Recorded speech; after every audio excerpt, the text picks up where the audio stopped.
오늘 우리에게 주시는 하나님의 말씀은 사도행전 13장 32절에서 43절까지의 말씀입니다. 우리도 조상들에게 주신 약속을 너희에게 전파하노니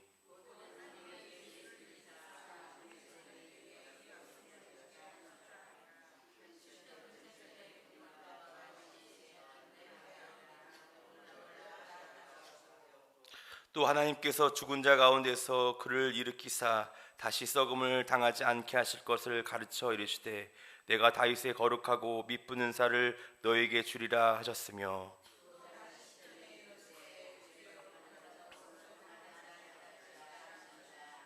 다윗은 당시에 하나님의 뜻을 따라 섬기다가 잠들어 그 조상들과 함께 묻혀 썩음을 당하였을 때 그러므로 형제들아 너희가 알 것은 이 사람을 힘입어 죄사함을 너희에게 전하는 이것이며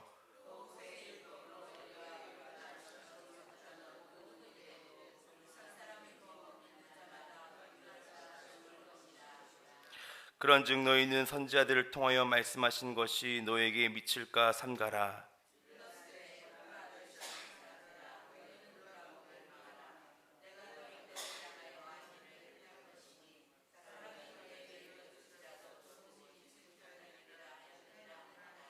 그들이 나갈새 사람들이 청하되 다음 안식일에도 이 말씀을 하라 하더라.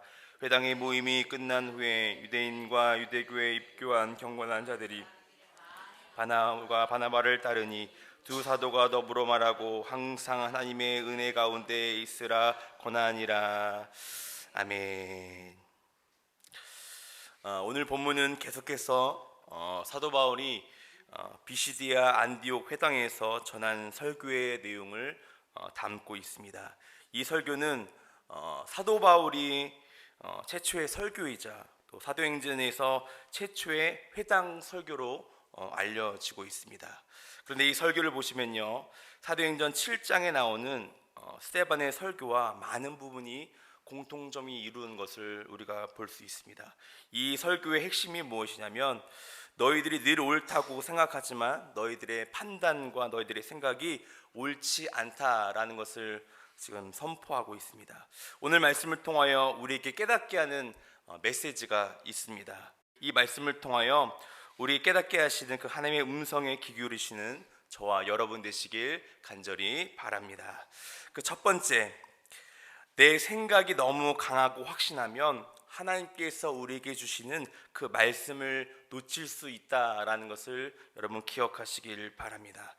여러분, 내 생각이 너무 강하고 옳다고 주장하면 다른 사람들의 말이 들리지 않을 뿐더러 또 하나님께서 우리에게 말씀하시고자 하는 그 메시지, 그 중요한 뜻을 놓칠 수가 있다라는 것입니다.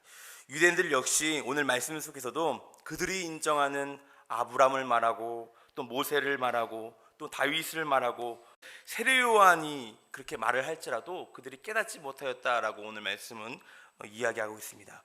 그들 귀에 들려지는 그 하나님의 복음의 메시지가 들려지지 않다라는 것이죠. 왜입니까? 자신들의 생각과 그 관념이 너무 강해서 하나님의 복음이 들려지지 않다라는 것입니다.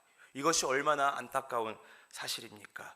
우리 역시 똑같은 실수를 범하지 말아야 한다는 것입니다. 유대인들처럼 하나님께서 우리에게 항상 우리에게 말씀하시는 그 메시지가 있습니다. 그런데 내 생각이 너무나 강하다 보면 하나님께서 들려주시는 그 음성과 말씀을 우리가 깨닫지 못할 때가 많이 있다는 것입니다. 스데반이 설교할 당시에 사도 바울 역시 그 자리에 있었고요. 또한 듣고도 하나님의 그 메시지를 깨닫지 못하였습니다. 그러나 그 이후에 사도 바울은요, 하나님의 은혜 가운데에 그 말씀을 깨닫게 되었습니다. 그때 내가 소경이었을 때도 귀머거리였을 때도 그 복음이 나에게 들려졌다라고 고백한 것처럼 그때 당시에는 그 복음이 들리지 않았지만 하나님의 은혜가 그 가운데 임하게 되었고 또 결국 그 말씀이 그 사도 바울을 다메섹 도상에서 예수를 만나게 되었고 또 그 빛을 바라보는 말미암아 변화되었던 것을 우리가 말씀을 통해 깨닫게 되었습니다. 사랑하는 여러분, 우리의 생각과 마음이 완고하면 아무리 하나님의 말씀이 우리에게 강력하게 임한다 할지라도 그 말씀이, 그 메시지가 우리에게 들려지지 않는다는 것을 여러분 기억하시고, 내 생각과 나의 모든 자아를 내어버리시고 하나님의 말씀에 더욱더 귀 기울이시는 저와 여러분 되시길 간절히 바랍니다. 두 번째, 오늘 말씀을 통하여 우리에게 주시는 메시지가 있습니다. 우리를 복음 안에 두신 하나님의 사랑이 우리를 변화시킨다라는 것을 여러분 기억하시길 바랍니다. 내가 하나님을 인격적으로 만난 그 순간, 내가 말씀을 깨달은 그 순간, 어떤 그 한순간이 나를 고친 것이 아니라 내가 복음을 깨달지 못할 때에도 그 순간에도 하나님께서 나의 심령 가운데, 내 영혼 가운데 찾아오셔서 우리를 깨닫게 하시고 그 하나님의 사랑으로 말미암아 우리를 변화시키신다는 것을 여러분 기억하시길 바랍니다. 모든 것이 하나님의 은혜라는 것을 여러분 기억하시고, 언제나 그 하나님의 은혜 가운데 강권적으로 반응하시는 저와 여러분 되시길 간절히 바랍니다. 오늘 본문의 많은 부분이 스데반 설교와 동일하지만 다른 부분이 있습니다.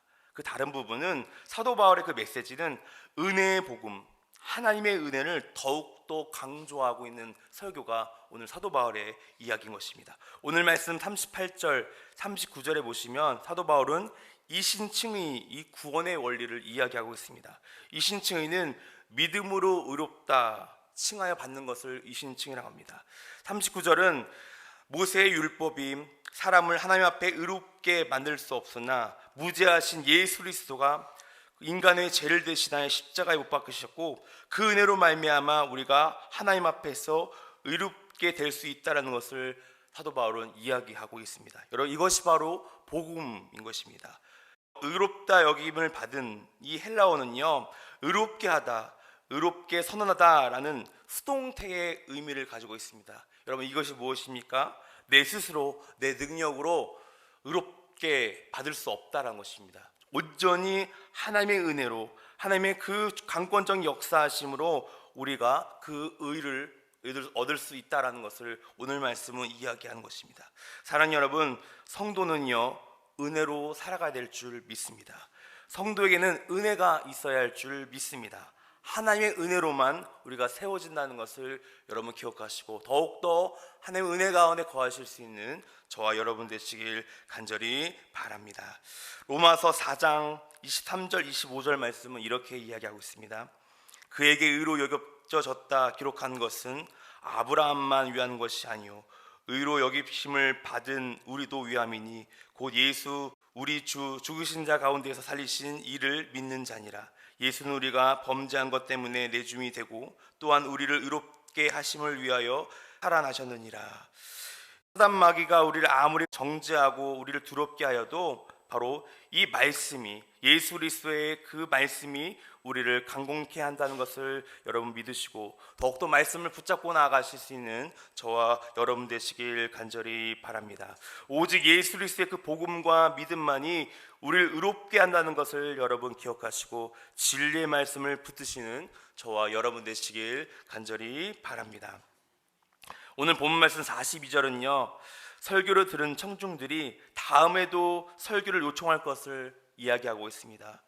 그래서 그렇게 요청하는 사람들에게 사도 바울이 이렇게 이야기하죠. 43절 말씀입니다. 회당의 모임이 끝난 후에 유대인과 유대교에 입교한 경건한 사람들이 많이 바울과 바나바를 따르니 두 사도가 더불어 말하고 항상 하나님의 은혜 가운데 있으라 권하니라. 하나님의 은혜 가운데 있으라, 하나님의 은혜 가운데 더욱더 살아라 라고 오늘 사도 바울은 이야기하고 있습니다. 사랑하는 성도님들, 오늘 말씀을 통하여 우리가 이 세상 가운데 살아갈 때에도 많은 유혹들과 공격들이 있을지라도 우리가 더욱더 말씀 가운데 거하시고 또 그 말씀 붙들음으로 말미암아 하나님의 은혜 가운데 거할 수 있는 저와 여러분 되시길 간절히 바랍니다.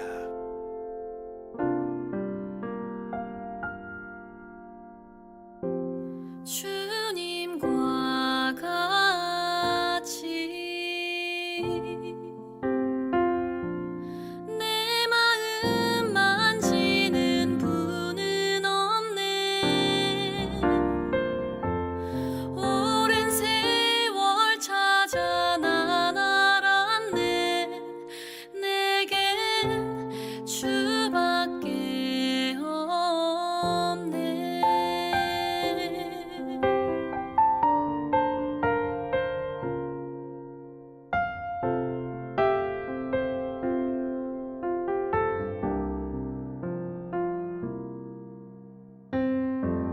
주